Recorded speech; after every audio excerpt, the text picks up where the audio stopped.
हे science forms.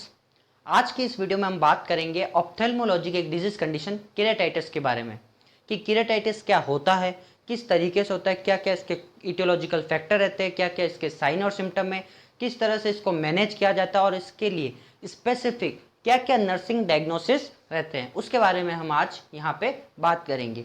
Video को शुरू करने से पहले मैं ये कहना चाहूँगा, जिन बच्चों ने अब तक मेरा चैनल सब्सक्राइब नहीं किया है अभी जाओ और पहले उसको सब्सक्राइब करो, बेल वाला आइकन जरूर दबा देना ताकि जितने मेरे आगे वाले वीडियो है वो सब उसकी नोटिफिकेशन आपके फ़ोन में आ जाए। और हाँ, वीडियो को लाइक करना भी मत भूलना। ठीक है, बात करते हैं केरेटाइटिस के बारे में। केरेटाइटिस एक तरह की इन्फ्लामेटरी कंडीशन है। इन्फ्लामेटरी कंडीशन का मतलब हो गया इन्फ्लामेशन, जिसको अपन नॉर्मल भाषा में कहते हैं सूजन आना। ठीक है, अब सूजन जरूरी नहीं कि हाथ और पांव पे। इन्फ्लामेशन क्या होती है, मसल्स के अंदर क्या आना, उसकी जो स्ट्रेचेबिलिटी है वो खत्म हो जाना, वहां पे उसका फंक्शन लॉस हो जाना, रेडनेस आ जाना और वहां पे वार्म हो जाना। यानी इन्फ्लामेशन की अगर अपन कैटेगरी पढ़े तो उसके अंदर रेडनेस, ठीक है, वार्मथनेस, इसके अलावा वहां पे क्या किसी भी तरह का जो फंक्शन लॉस हो जाना, ठीक है, इचिंग होना, ये सब इन्फ्लामेशन के नॉर्मल कैरेक्टरिस्टिक होते हैं। तो केरेटाइटिस के अंदर जैसे यहाँ पे लग रहा है आइटिस, आइटिस मतलब इन्फ्लामेशन, और केरेटाइटिस का मतलब हो गया कॉर्निया के अंदर इन्फ्लामेशन होना।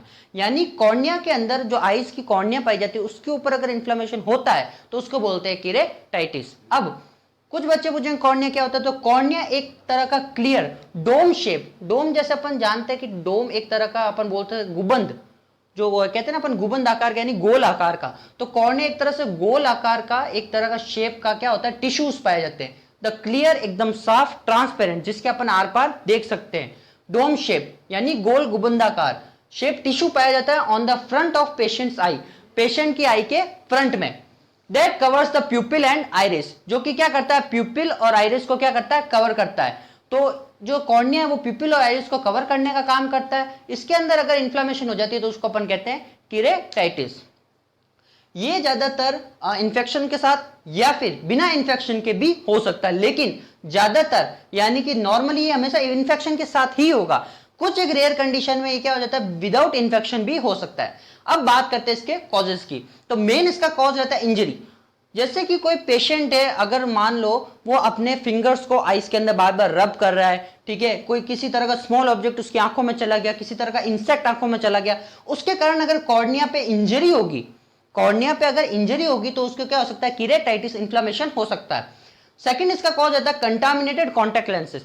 जो ज्यादातर जो कॉन्टैक्ट लेंस का रहता है कि अपन क्या करते हैं, जो कोई पेशेंट अगर कॉन्टैक्ट लेंस पहनता है और रात को कॉन्टैक्ट लेंस पहन के सोता है, ठीक है, रात को कॉन्टैक्ट लेंस पहन के सोता है, तो उसको केरेटाइटिस होने के सबसे ज्यादा चांसेस रहते हैं।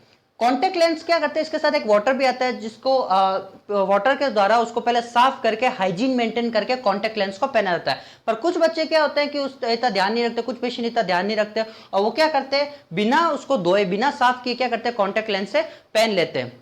ठीक है, इसके अलावा बात करें कॉन्टैक्ट लेंस के अंदर, कॉन्टैक्ट लेंस को पहनते के साथ साथ उतारते वक्त भी अपन को ध्यान रखना पड़ता है। जो पेशेंट कॉन्टैक्ट लेंस को उतारता है, ठीक है, तो उतारते वक्त अगर वो ध्यान नहीं रखता, सावधानी नहीं बरतता, तो उसके कारण उसकी कॉर्निया में क्या हो सकती है, इन्फ्लामेशन हो सकता है, क्योंकि कॉर्निया क्या हो सकती है, इंजर्ड हो सकती है।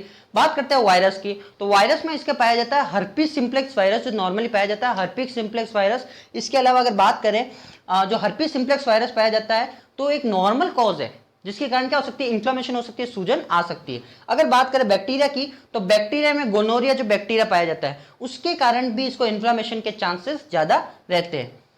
अगर लास्ट अपन इसकी कॉज की बात करें तो कंटामिनेटेड वाटर। कंटामिनेटेड वाटर का ऐसा है कि जब पेशेंट है या फिर कोई जो पर्सन है वो रिवर्स के पास रहता है, नदी तालाबों के पास रहता है और अपनी आंखों को तालाब के पानी से साफ करता है या किसी रिवर के पानी से साफ करता है, पॉन्ड के पानी से साफ करता है, तो उस टाइम उस कंडीशन में उसकी आंखों में बैक्टीरिया के, वायरस के, फंगस के, पैरासाइट के, इनके जाने के कारण उसके अंदर क्या हो सकता है, इन्फ्लामेशन हो सकता है और जिसके कारण उसको केरेटाइटिस नामक कंडीशन हो सकती है। अब बात करते हैं इसके रिस्क फैक्टर की। तो रिस्क फैक्टर में अगर मान लो पेशेंट की इम्यूनिटी वीक है, अगर जैसे उस पेशेंट को एचआईवी हो रखा है, एड्स हो रखा है और उसकी इम्यूनिटी वीक है, तो उसको केरेटाइटिस होने के चांसेस ज्यादा रहते हैं। बात करें कॉर्टिकोस्टेरॉइड की, तो जो पेशेंट कॉर्टिकोस्टेरॉइड्स लेते हैं, कॉर्टिकोस्टेरॉइड्स के जो ड्रग्स लेते हैं, उनको भी केरेटाइटिस होने के चांसेस ज्यादा रहते हैं एवरेज से। आई इंजरी, जैसे मैंने अभी बात करी, किसी भी तरह का इंसेक्ट चला गया, किसी भी तरह का मान लो कोई भी आई इंजरी हो गई, स्मॉल ऑब्जेक्ट चला गया, पर्सन ने अपनी आईज को रब किया तो उसके नेल्स के कारण वहां पे कट लग गया, उसके कारण भी इन्फ्लेमेशन के साथ उसको केराटाइटिस हो सकता है।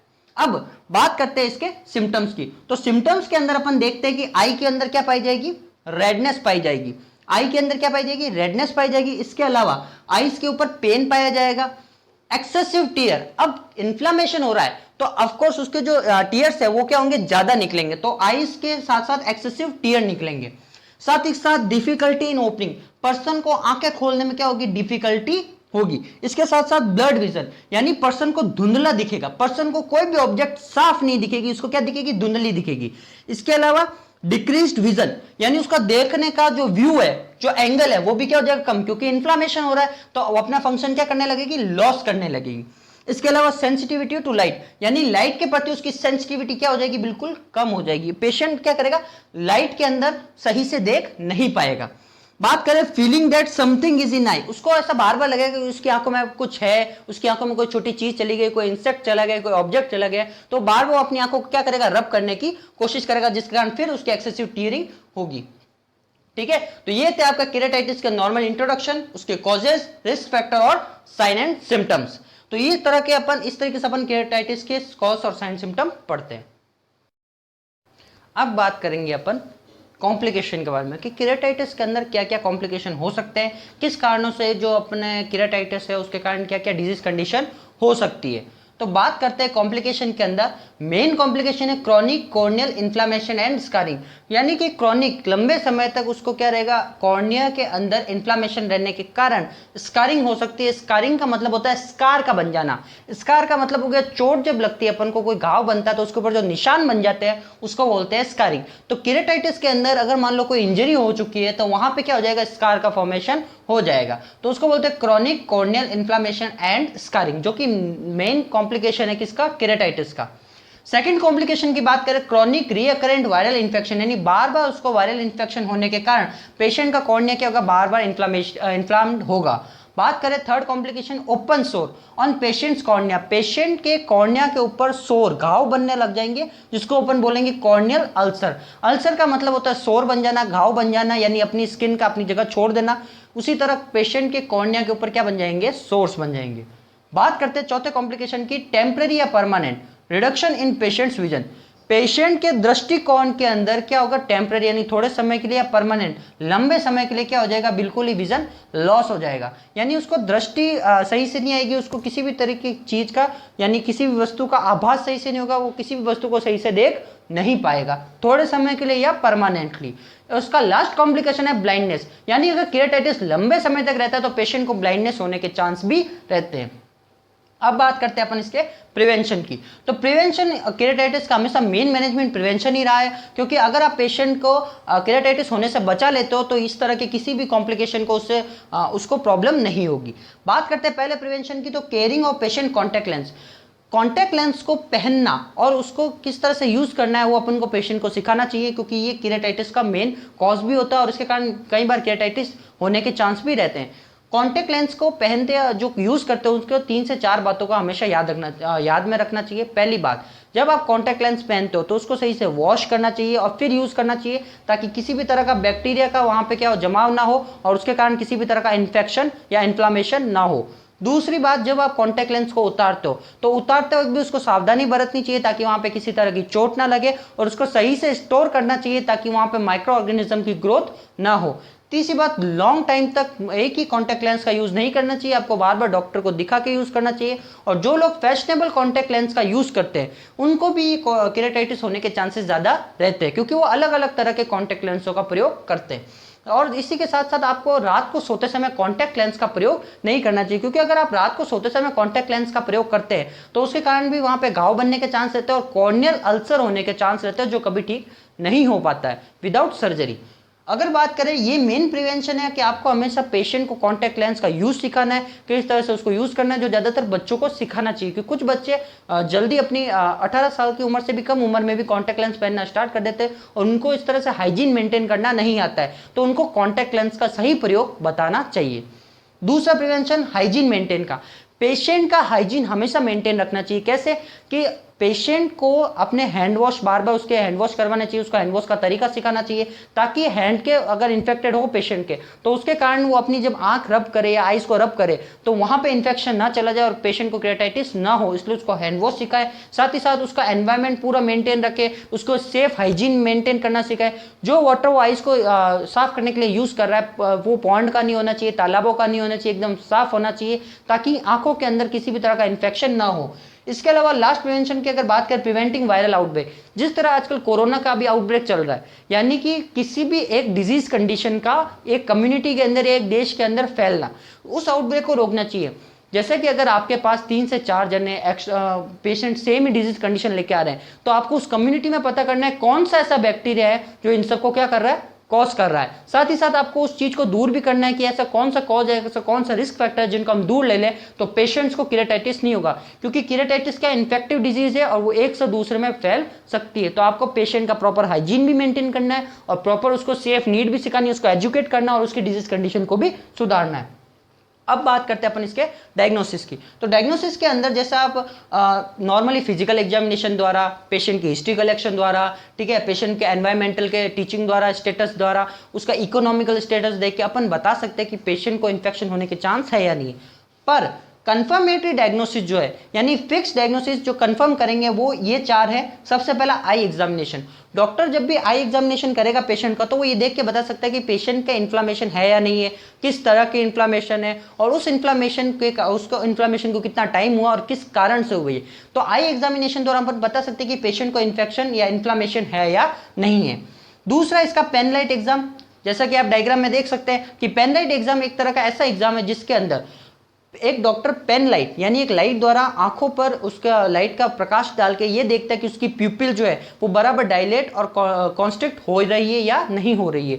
इससे क्या पता चलता है कि पेशेंट का प्यूपिल बराबर वर्क कर रहा है नहीं कर रहा है, क्योंकि इन्फ्लामेशन में प्यूपिल अपना वर्क फंक्शन लॉस कर सकता है जिसके कारण उसको ब्लाइंडनेस भी हो सकती है। तो पेशेंट का पेन लाइट एग्जामिनेशन कर सकते हैं। थर्ड, अगर कंफर्मेटरी डायग्नोसिस की बात करें तो slit lamp exam. Slit lamp exam जैसा आप डायग्राम में देख सकते हो कि स्लिट लैंप एग्जाम, इसमें एक ऐसा इंस्ट्रूमेंट यूज किया जाता है जिसके द्वारा जो डॉक्टर है वो पेशेंट के आंखों के अंदर हर सेल को चेक करता है, हर तरह की छोटी से छोटी एबनॉर्मलिटी देखता है, सेल्स के अंदर कहाँ प्रॉब्लम आ रही है, कहाँ घाव हुआ है, कहाँ पे स्कारिंग हुई है और किसके कारण पेशेंट को इन्फ्लामेशन हो रही है, उन सब चीजों को स्लिट लैंप एग्जामिनेशन द्वारा देख सकता है। लास्ट अपन बात करते हैं लेबोरेटरी एनालिसिस के। इसके अंदर अपन नॉर्मली जैसे टीयर्स को लेके यानी आंसुओं को लेके या फिर कॉर्निया की कोई सेल लेके अपन क्या कर सकते हैं, उसको एग्जामिनेशन के लिए भेज सकते हैं।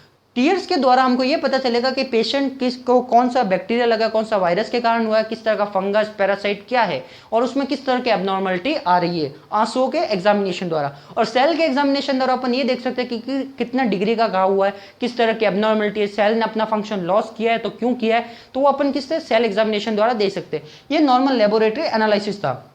तो ये 4 है आपके कंफर्मेटरी डायग्नोसिस केराटाइटिस को पता करने के लिए। तो अभी अपन ने देखा कॉम्प्लिकेशन, किस किस तरह का कॉम्प्लिकेशन पाया जाता है, प्रिवेंशन कैसे हम उसको प्रिवेंट कर सकते हैं और मेन इसके कंफर्मेटरी डायग्नोसिस क्या रहते हैं। अब बात करेंगे अपन ट्रीटमेंट के बारे में कि केराटाइटिस का ट्रीटमेंट क्या होता है। तो केराटाइटिस जो है वो इन्फेक्शियस या नॉन इन्फेक्शियस दोनों तरह का हो सकता है। मैंने बात करी कि इन्फेक्शियस तो होता ही है लेकिन कई कंडीशन में बिना इन्फेक्शन के भी हो सकता है। तो नॉन इन्फेक्शियस केराटाइटिस अगर होगा जिसका कोई इन्फेक्शन नहीं, कोई बैक्टीरिया नहीं, कोई वायरस नहीं, तो उसका ट्रीटमेंट होगा हमेशा आई पैच, यानी पेशेंट को आंख पर एक पट्टी लगा के उसको 24 घंटे के लिए बोला जाएगा आप रेस्ट करें। आई पैच के कारण उसके ऊपर कोई इन्फेक्शन या किसी तरह का चांस बनेगा नहीं और वो केराटाइटिस जो हो रखा है, जो इन्फ्लामेशन हो रखी है, वो 24 घंटे के अंदर अपने आप ठीक हो जाएगी। साथ ही साथ उसमें नॉर्मल पेन रह सकता है।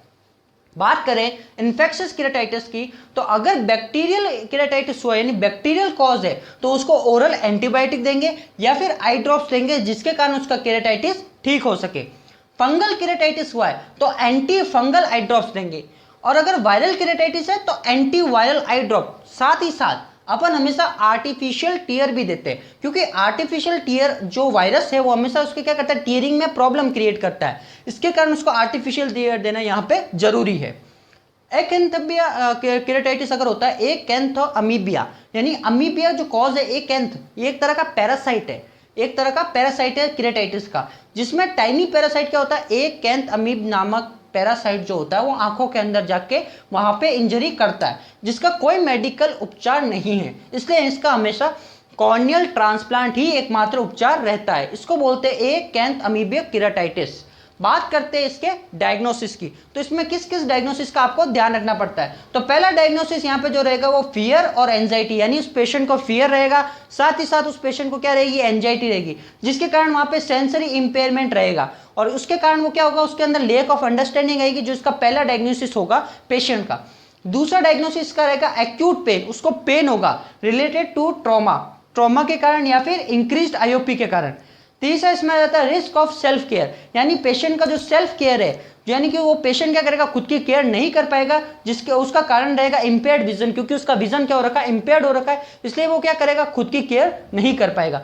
चौथा इसमें रहेगा डिस्टर्ब सेंसरी परसेप्शन, यानी पेशेंट का जो परसेप्शन है वो क्या रहेगा, डिस्टर्ब रहेगा और उसका कारण रहता है हमेशा इंपेयर्ड विजन, क्योंकि वो सही से देख नहीं पा रहा है, इसलिए वो सेंसेशन सही से नहीं ले पाएगा। पांचवा होगा knowledge deficient related to lack of information, उसका इंफॉर्मेशन उसको नहीं होगा, इसके कारण उसका नॉलेज भी क्या रहेगा, कम रहेगा। तो ये थे 5 diagnosis, fear, acute pain, risk of self care, disturb sensory perception और नॉलेज डेफिसिट। ये 5 डायग्नोसिस की अगर अपन केयर करते हैं तो उससे केराटिटिस अपने आप क्या हो जाएगा, रिजॉल्व हो जाएगा। तो ये था आज का वीडियो अपना केराटिटिस के बारे में, जिसके अंदर normal cause, sign symptom, risk factor, complication, साथ ही साथ अपन ने उसके डायग्नोसिस, मैनेजमेंट, ट्रीटमेंट और साथ ही साथ अपन ने उसका नर्सिंग डायग्नोसिस भी पढ़ा है। अगर आपको ये वीडियो पसंद आया होगा तो इस वीडियो को लाइक करें, इस चैनल को सब्सक्राइब करें, घंटी वाले बेल आइकन को जरूर दबाएं और अपने फ्रेंड्स के साथ इसको शेयर करें। आपको नोट्स की जो पिक है वो नीचे डिस्क्रिप्शन बॉक्स में उसका लिंक मिल जाएगा। अगर आपको ये वीडियो पसंद आया तो इसको लाइक भी जरूर करिएगा। Thanks for watching.